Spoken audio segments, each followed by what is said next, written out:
Hello friends, ఈ మధ్యనే nursery నుంచి క్లమాటిస్ ప్లాంట్ తెచ్చానండి. దాన్ని ఒక తొట్టిలో వేశాను. అది వాకెట్లో దగ్గరగా పెట్టాను బయట. దాన్ని పైకెక్కి కట్టానండి.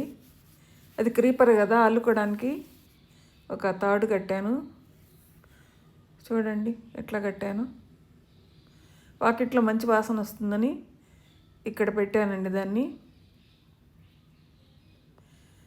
ఎంట్రన్స్లోనే చక్కగా మంచిగా అరేంజ్ చేశాను దాన్ని.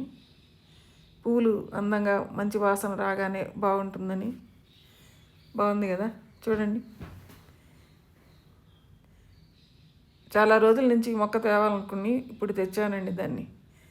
వాసన చాలా బాగుంటాయి పూలు, అందుకోసమని తీసుకొచ్చాను.